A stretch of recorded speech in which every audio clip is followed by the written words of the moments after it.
नमस्कार साथियों Iran Israel और यूएस के बीच चल रहे युद्ध के बीच अब जो असर है वो हमारे देश की पब्लिक पर दिखाई देने लगा है। जी हाँ साथियों, हम बात कर रहे हैं भारतीय नागरिकों के जो जेब पर पड़ने वाला असर है और जो उनकी रसोई तक अब पहुंच चुका है। दोस्तों, बात करेंगे इस युद्ध में अब जो भारत की नागरिकों को जो खामियाजा भुगतना पड़ रहा है उसके बारे में, और क्या कुछ आपके जेब पर असर पड़ने वाला है, कौन कौन सी चीज़ें महंगी हो रही है और सबसे ज़्यादा जो एलपीजी गैस सिलेंडर की बात चल रही है उसके बारे में आज की इस वीडियो में हम विश्लेषण से आपको बताने वाले हैं। स्वागत है आपका ऑफिशियल ऋतिक पर, जहां पर आपको ऐसे इंटरेस्टिंग वीडियोस मिलते रहते हैं। सबसे पहले दोस्तों, अगर हम लोग बात करें ईरान इजराइल और यूएसए के युद्ध के बारे में, तो इसका सबसे बड़ा जो असर है वो अब भारत के नागरिकों को भुगतना पड़ेगा। इसका खामियाजा जो है वो भारत के नागरिकों के ऊपर और उनकी जेब के ऊपर पड़ता हुआ नज़र आ रहा है।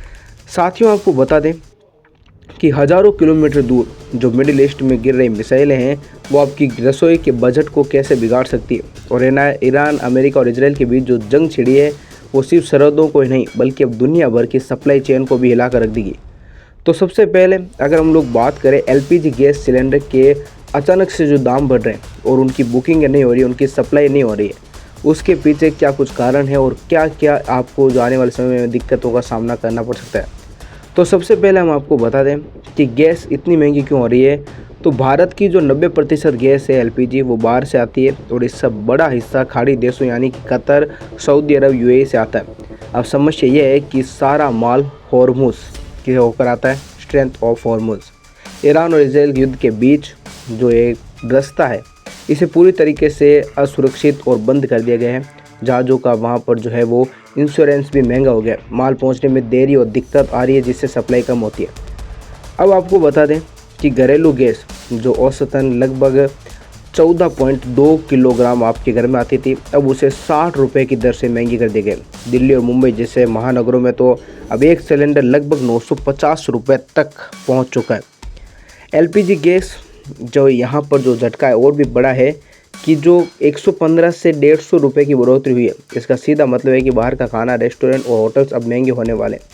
कच्चा तेल भी महंगा हो गया और इसके अलावा सरकार ने अब इसे देखते हुए कुछ नियम भी बनाए हैं जिसमें जो पहले आपकी बुकिंग होती थी गैस की, अक्सर युद्ध की खबर सुनकर लोग डर जाते हैं और घरों में 2-3 सिलेंडर स्टॉक करने की कोशिश करते हैं। इसीलिए सरकार ने इस पर रोक लगाई है और 25 दिन से पहले दूसरा सिलेंडर बुक नहीं कर पाएंगे आप। पहले यह लिमिट 21 दिन की थी। साथ ही सरकार ने तेल कंपनियों को भी निर्देश दिया कि वे घरेलू गैस की सप्लाई को प्राथमिकता दें। इसके अलावा अगर हम लोग आपको बताएं तो सबसे बड़ा सवाल ये है कि आने वाले महीनों में गैस मिलनी बंद हो जाएगी। तो इसका जवाब हम आपको सीधे तौर पर दें तो ये बिल्कुल नहीं होगा। भारत सरकार ने वैकल्पिक रास्ते तलाशने शुरू कर दिए और हम अब रशिया और अमेरिका से अपनी सप्लाई बढ़ाने पर बात कर रहे हैं। हालांकि जब तक ईरान और इजराइल के बीच तनाव कम नहीं होता है तब तक कीमतों में भारी गिरावट की उम्मीद बहुत ही कम है, क्योंकि विशेषज्ञों का ऐसा ही मानना है कि अगर युद्ध लंबा खींचा तो कीमतें 1000 का आंकड़ा पार कर सकती है। यानी कि जो अभी गैस आपको 950 रुपये में 930 रुपये मिल रहा है वो आने वाले समय में आपको 1050 तक भी देखने के लिए मिल सकता है। इसमें आपको जो है वो बिल्कुल भी ऐसी बात नहीं है कि फिर से इसमें कमी होगी, क्योंकि युद्ध लंबा खींचा तो ये महंगाई ज़रूर बढ़ेगी। तो दोस्तों, मौजूदा स्थिति थोड़ी चुनौतीपूर्ण ज़रूर है। हमारी सलाह है कि गैस का इस्तेमाल सावधानी से करें और पैनिक ना हो।